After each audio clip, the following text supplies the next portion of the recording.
topic is conductors, and basically I'd like to just a little bit before we start, with the main thing, because many are confused with this subject. See, this is conductors is basically what we'll be trying to find out what conductors is with the help of Gauss's law. Okay, with the help of Gauss law. But before you understand that, all you need to know first, okay, the most basic thing about a conductor. When I'm talking about a conductor and I'm drawing an object over here, consider it to be three-dimensional. Consider it to be three-dimensional. I got some doubts, so I'm just clearing it out on my personal chat. So that's why I'm clearing it out. So it's a three-dimensional object. Okay, everyone get it? Okay.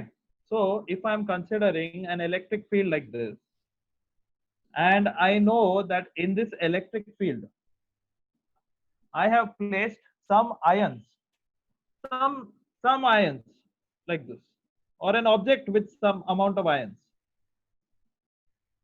Okay. And in this object, there is some object. It has some positive amount of ions. And of course, there are going to be electrons situated with it. Okay, there are some electrons at every point. So now, okay, why are these ions structured like that? That is another concept that goes to solids. There's another chapter based on that, but that's not in your syllabus, so we won't be doing that. But see, when you apply an electric field across a three-dimensional conductor, when you're applying, okay, a conductor can be anything like a wire or anything, a metal object. All the electrons before the application of this electric field are in random positions. They are in random positions and they are moving in a random state of motion. Okay, they move in random state of motion. And so when you apply an electric field, what is going to happen is they are going to get some amount of alignment with respect to the electric field, but of course in the opposite direction. Okay, in the opposite direction. And someone asked me, why is it in the opposite direction? If electric field, okay, if you know the concept of electric field has a moment E from positive to negative. As I said, a charge Q will, what will a positive charge do? A positive charge is going to emit electric fields outside of it. A negative charge is going to what? Absorb it. Am I right? Okay, it's going to Yes, absorb it. sir. Basic funda. So if that is the case, then we can always imagine a uniform electric field to start from a positive charge and end from a negative charge. So if I place an electron in that, what is going to happen? It is going to get attracted to the positive charges, because electron in itself is a negatively charged substance. Okay, according to the convection. So negatively charged substance will, what it will happen? It will go opposite. So what is this? This is basically the behavior of a conductor. That's it. This is the most basic behavior of a conductor, and this is this is the only thing that you need to know about conductors. Rest everything what you learn is basically the funda built on it. So first thing you need to know that electrons will always experience a force in opposite direction to the electric field. That's it. Second thing, if I say, second basic funda, if I say, is that if these electric field lines, if there is a conductor, okay, if there is a conductor like this, of course it has charges everywhere in it. Okay, it has charges everywhere in it, and it's a three-dimensional object. It's like something like a cube or something. Okay, it's a three-dimensional object. So right now, when there is no electric field, of course there is going to be electrons inside and outside. There is going to be electrons inside and outside, both.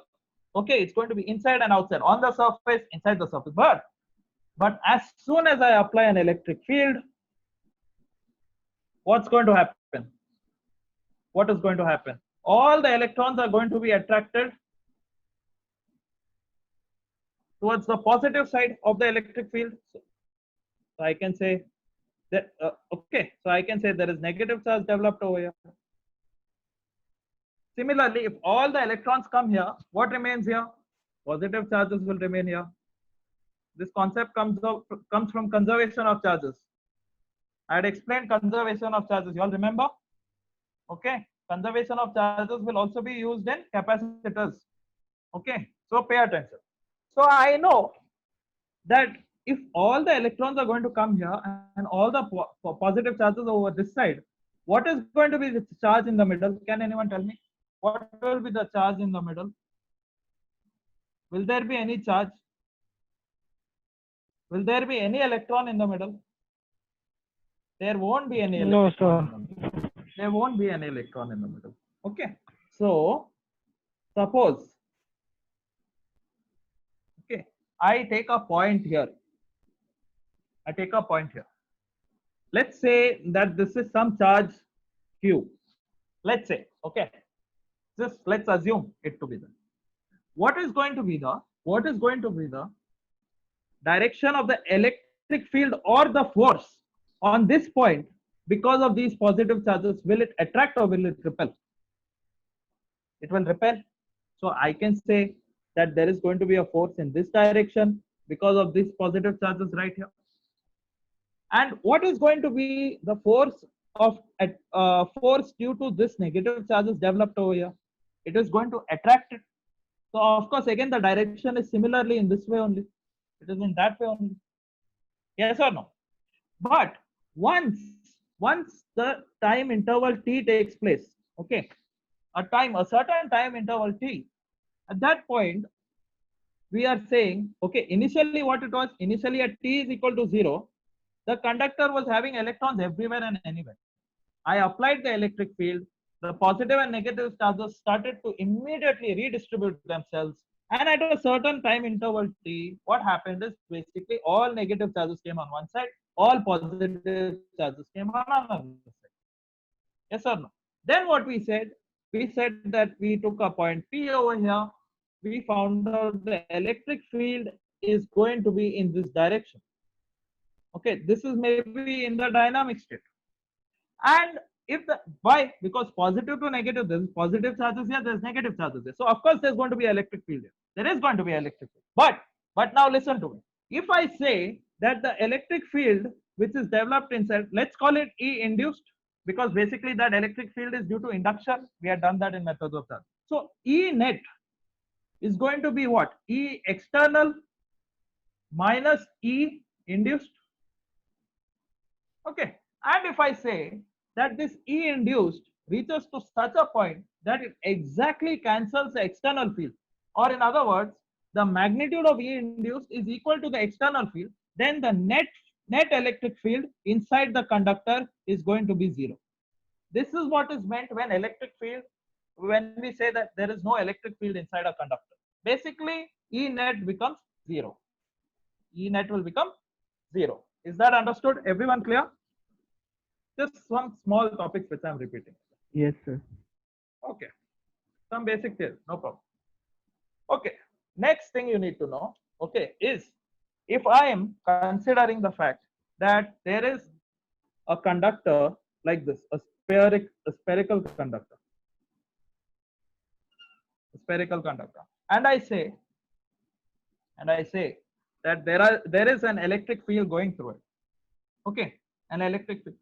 How will the electric field interact with the conductor? Okay, now we'll just look at the interaction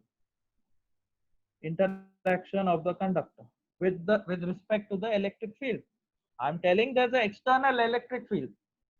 Okay, so one thing you need to know, that if inside an external field, inside a conductor, okay, inside a conductor, if electric field is going to be 0, then I know that the rate of change of potential also is going to be 0. And when I say the rate of change of potential is going to be 0 inside a conductor, considering the fact that this is a solid sphere, let's consider this to be a solid sphere. Okay.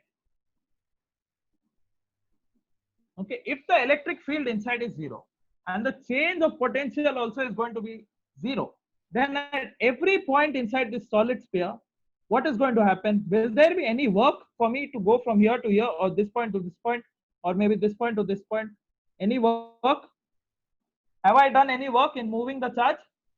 And No. at any point of the solid sphere? No, sir. I have not done it. So if the work inside also is zero, the potential also is zero, and we had studied equipotential surfaces.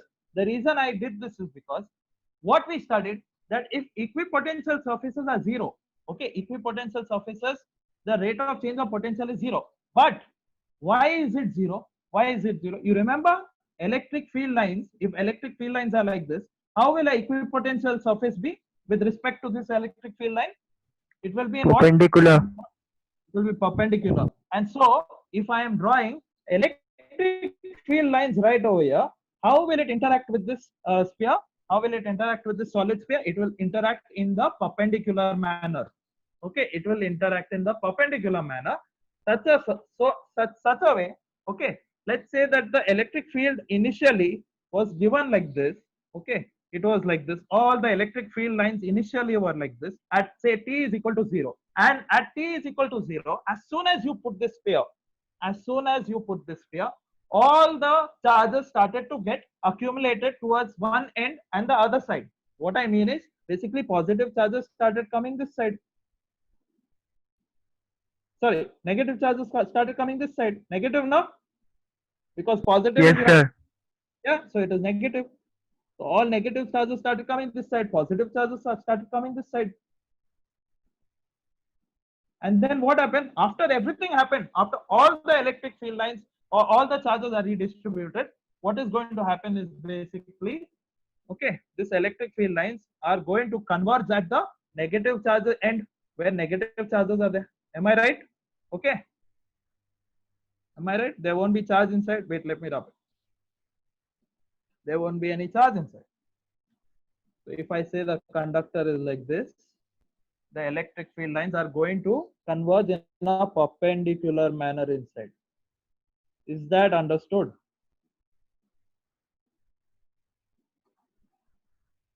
Why is it converging? Because there is negative on the surface over here. And then it emerges out like this.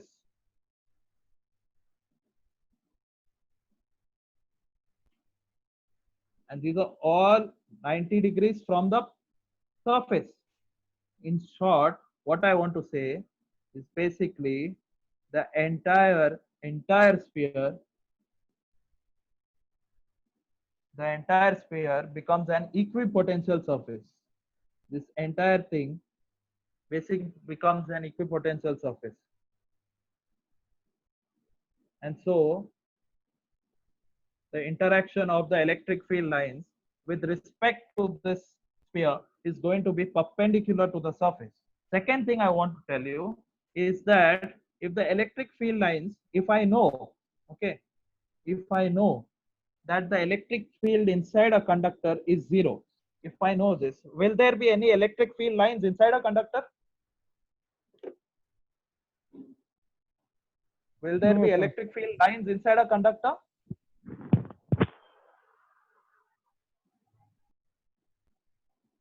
There is no response. Okay, if the electric field only is zero, okay, if E is zero, and I say the rate of change of potential also is zero, will there be any electric field line? If there is electric field line, then the rate of change of No, potential sir. will keep changing. If I'm saying electric field is zero, so will there be any will there be any electric field line inside a conductor? No, there won't be any electric field line inside a conductor. Is that clear, everyone? Yes, sir. Okay. So first Yes, thing sir. you need to know, yeah, yeah. So inside a conductor, the electric field lines are going to be equal to zero. That E is equal to zero. It's a first thing, equipotential surface. Second thing I know, equipotential surfaces have electric fields at, so E will be perpendicular to the equipotential surface. Electric field lines will be perpendicular to the, okay, equipotential surface. That I know. Third thing I know, that inside electric field lines will not be there. Electric field lines inside a conductor do not exist.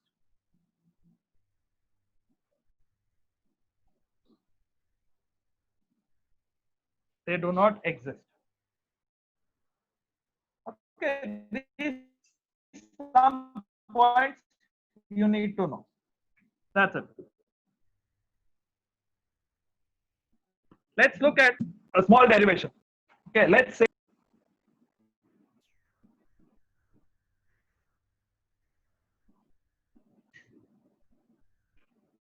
let's do one thing. Let's take a conductor like this, and let's say there are electric field lines passing through this, and this electric field line is basically uniform in nature. Okay, now if I want to find out whether there is any charge inside this conductor, the first thing I can do is basically take a Gaussian surface. Can I take a Gaussian surface? So I took one Gaussian surface like this. I hope you'll remember Gaussian surface. Yes, sir. Okay. I took a Gaussian surface. What does Gauss's law say? Gauss's law simply tells me that the total flux emerging out of a conductor or any non-conducting, doesn't matter, out of any object is going to be equal to what? Charge enclosed by that upon epsilon naught.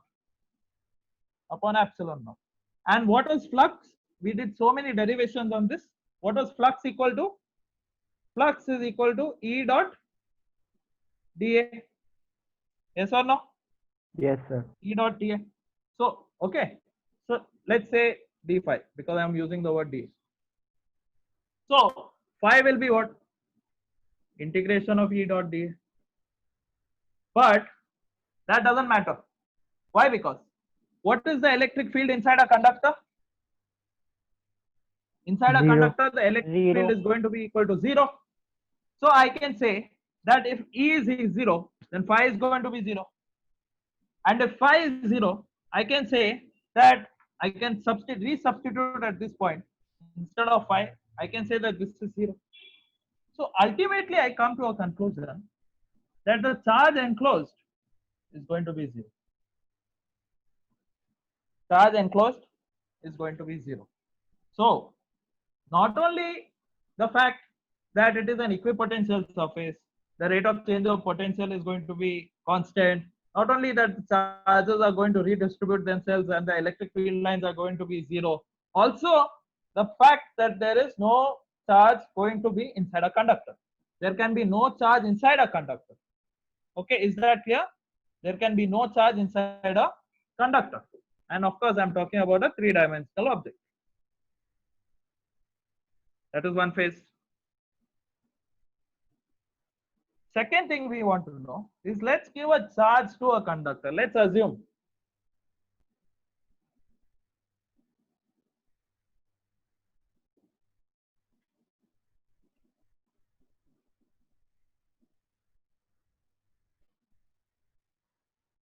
let's say that I have a metallic sphere here.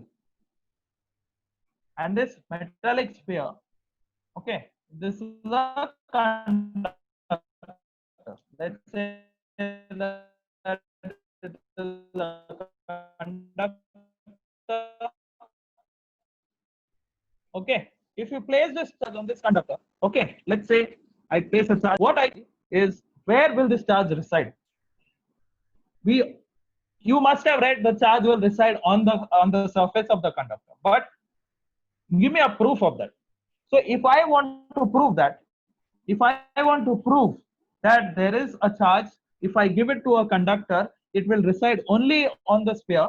Okay, again I can take a Gaussian surface right at the edges of this solid sphere. I will take it at such a way, okay, it covers the entire sphere only, but internally.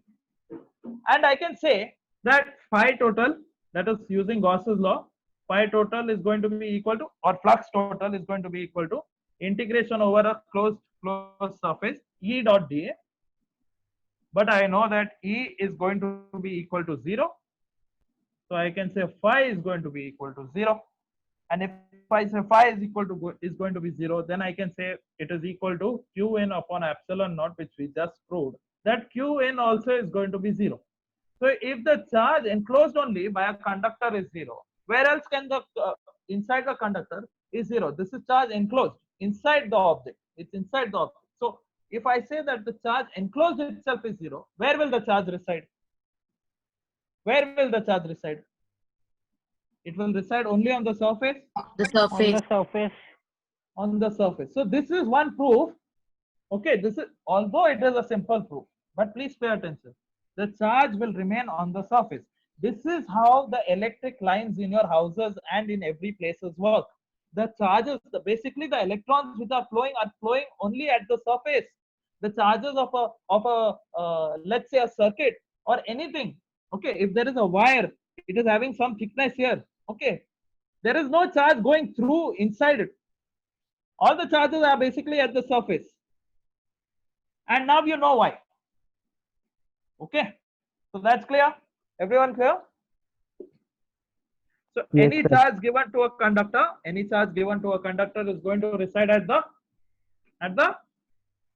surface. Okay, let's look at one concept. Okay, this concept is called surface charge density.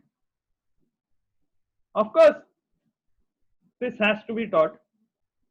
Reason is because although you don't have this very much clearly given into your books, but you have questions on it and it is in your syllabus. So I thought, let me cover it up. Okay, so let's think of simple two spheres. Okay, let's say this is some sphere and there's another sphere here, and the sphere, the radius of this is going to be equal to r1. Okay, is it visible? Very clear? Is it? It's not clear? Then tell me. r1, and there is a radius of this sphere which is going to be equal to r2. Let me say that I have given both of these some different charges. Let's say I gave this q1 and I gave this this sphere q2. Okay, when they are apart from each other, they're at a distance from each other, of course this charge is going to be uniformly distributed over the sphere. Of course the charge is going to have random amount of motion. Okay, they are not having any electric field, nothing right now, not a problem. But if I take a conductor and I just connect it, what is going to happen? Anyone tell me? Flow of charge. There will be flow of charge. Why there will be flow of charge? Why will there be a flow of charge? Okay, initially I Because told you- electrons have got a path to move. yeah, they got a path to move. That's correct. But even if there is path, there has to be some amount of difference in some amount of substance. Then only there will be some pressure which will tell the electrons to move from one point to another. What is that called? The potential Okay. difference. Potential difference. So that's an important term. That is a very important term. So suppose I've connected these two charges, these two spheres, and I've told you that there is some charge q1 here, there is some charge q2 here, having a radius r1, having a radius r2. Of course, when I connect them and there is some unequal amount of charges, then the charges will start to flow. Okay, and they will flow till what time? Okay, of course they are unequal. When I connect them, they are going to flow till what point? Till the charges become what? Till the charges Till become they equal. become equal. Yes. So once q1 and q2 become equal, will there be any movement? No. Okay, but now let's consider that there is some potential here v1, there is some potential here v2. Okay, this is, I'm talking during the movement of the charges. Okay, during the movement of the charges, of course there was a potential here v1, of course there was a potential here v2. I can say simply, we have derived this 100 times, that E is equal to what? Minus delta V upon delta R. Yes, can I say? Yes, sir. Yes, sir. Okay, so we know that the change in potential upon change in distance, what it does, it produces an electric field. Okay, and if the electric field is present, then charges will experience what? If the electric field is present, if I'm saying that there are during the redistribution of charges, I'm not talking about the end result where they both become equal. I'm saying that right now there are electrons flowing. Okay, they are flowing. I know there's a potential here v1, There's a potential V2 on the sphere. I know that E is equal to minus delta V upon delta. Clear? Okay. But if there is electric field, then can I say E is equal to F by Q? That means there is also a force related with Yes, this sir. electric field. And Yes, sir.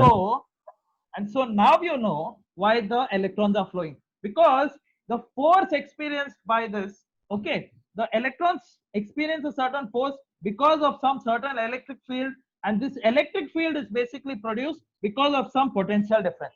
So now you try to understand the relation between these three, because there will be questions based on this. If there is a force, that means there is some electric field intensity. If there is some electric field intensity, that means there's a rate of change of potential. That means right now it is not an equipotential surface. Can I say that? Can I say that?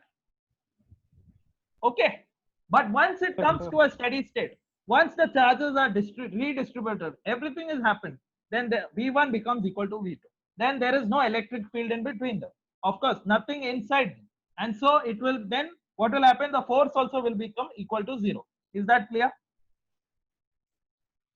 Is that clear? Yes, sir. Now let's say that the electric field, considering that this is A and this is B, two different spheres. What will be the electric field intensity of B? Okay, what will it be? Electric field, not when it is in the steady state. That is not what I'm talking about. When they are redistributing. So we know that it is going to be equal to KQ upon what? KQ upon distance. Distance, that is what? R2 for B. And EA Yes, will sir. be what? KQ upon R1. Yes or no? KQ upon R1. Yes, sir. Yes, sir. And so if I take the ratio of them, what will I get? What can I get? What is the result?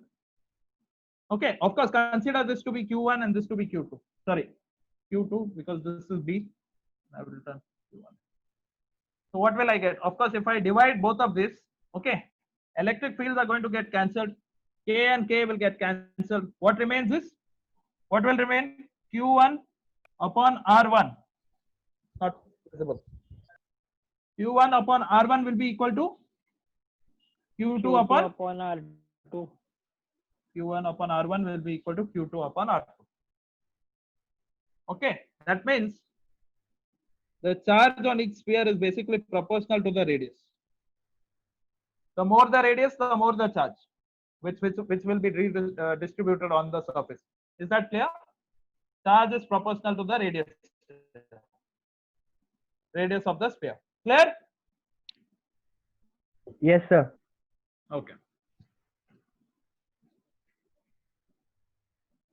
Now,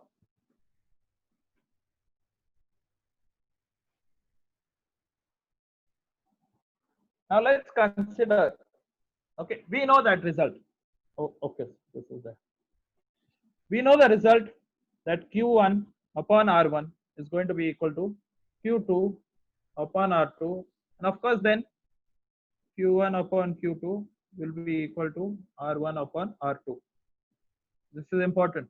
Why? I will tell you now why. Let's consider this small conductor right here, a random conductor. Okay, it's interesting. Please pay attention. And I say that this random conductor has a radius over here of R1. Considering why radius, I'll tell you.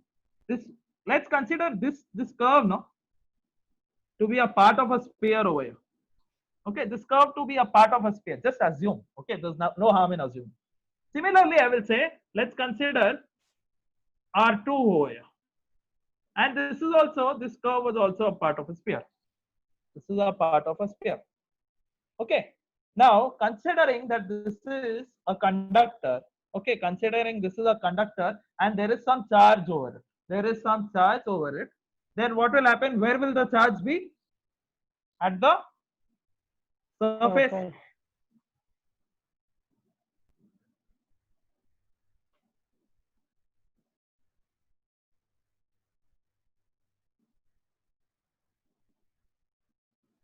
So if I know this,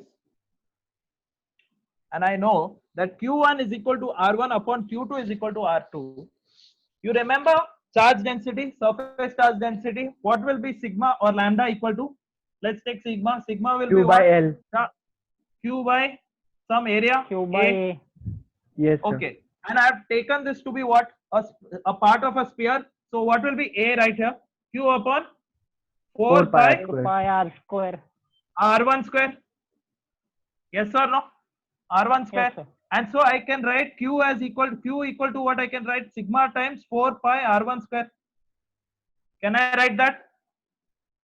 Yes, sir. Yes, sir. Equal to sigma 4 pi. Similarly, I can write Q equal to 4 pi R2 square. Substitute that over here. What will, okay, let's substitute it in this top equation. Let's substitute. What will get? Sigma, okay, 4 pi R1 square upon R1 equal to sigma 4 pi R2 square upon R2. Now tell me, this R and R will get cut, this R and R will get cut. Okay, 4 pi gets cut. What remains? Of course, this is sigma 1 and sigma 2.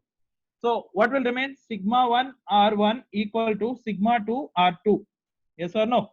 So ultimately we Yes, can sir. say that sigma 1 upon R2, okay, sigma 1 upon, sigma 1 upon sigma 2 will be equal to R2 upon R1. Yes, sir. Here if you see, sigma 1, the relationship of sigma 1 and R1 is inversely proportional. Can you see? Can you see? Sigma 1 is inversely proportional to R1. Sigma 2 is inversely proportional to R2. So I can simply write that with this derivation, I can write that basically sigma is inversely proportional to R. Okay, this is the surface charge density. Surface charge density. And so I can say now that if R is minimum, if R becomes less, okay, if this is an irregular object, irregular conductor, okay, if I say that this is a part of a sphere and I say this is a small r, will the surface charge density on this be higher than any other radius? Will it be higher? Using this formula, if radius is small, if radius decreases, surface charge density will increase. Yes or no? So the less Yes, the sir. radius, the more the surface charge density, and that is what happens. Suppose you go in and touch a doorknob and you get a shock. Now you know why you get a shock. Basically, okay, not at any other points of the door. Even if it is a metal, no problem. Only you will get shock on the edges or somewhere near the door, because the radius of curvature is very minimum, and so the surface charge density is going to be maximum. So if if you touch, suppose a fridge, and a fridge is having some edge, a very sharp edge, and it's metal, it's a conductor of course, then there will be more number of charges in that edge accumulated like this. And so when you touch them, of course, you are standing on earth and you are having zero potential. The charges are going to flow through you to earth. So of course you're going to get a shock. So now you know why you get a shock. Is that clear? Some small amount of concepts, small concepts. Okay. I don't know how many minutes I have left. There's some chat. What is the chat coming at? Let me just see. Okay. Oh, it's all good afternoon. Okay. Anyways, let's consider if the class gets over. If the class gets over, I'll see you tomorrow. Just consider earthing of a conductor.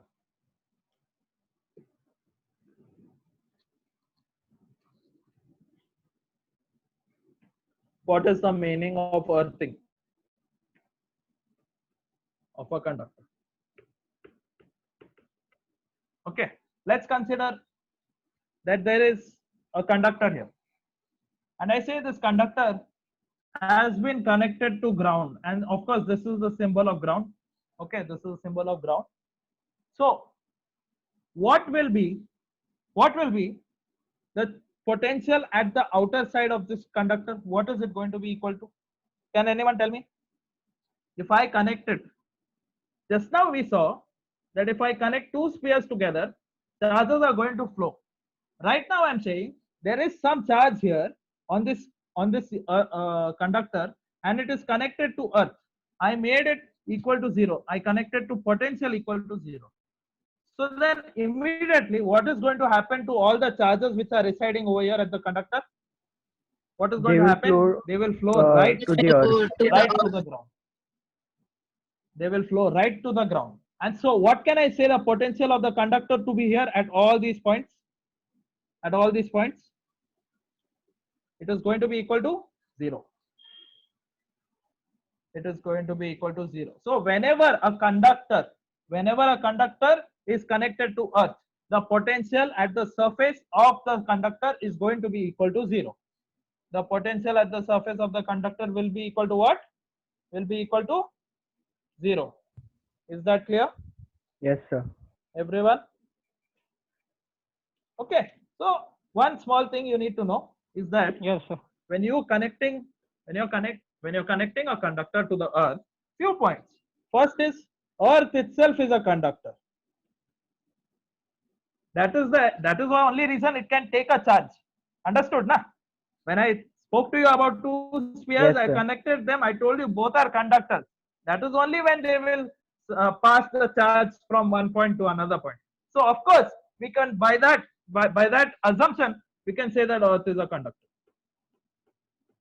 Second thing I know is that earth is what? Potentially it is 0. Potential is basically equal to 0. Third thing what I can say, it is electrically neutral. That means it is not charged. And of course that you can derive from potential being equal to 0. So with these 3 points, you finally can say that if any conductor is connected to earth, it is going to have a potential which is going to be equal to 0, because of course you connected them, and of course it's going to be electrically neutral. That is all I wanted to tell.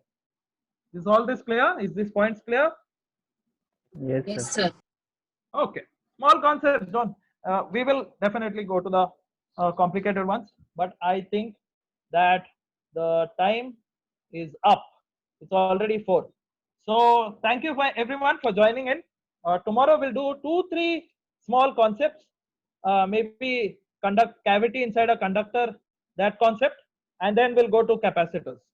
Okay. So tomorrow mainly the topic will be capacitors. Hope you all enjoyed the lecture. Small one, basic concepts.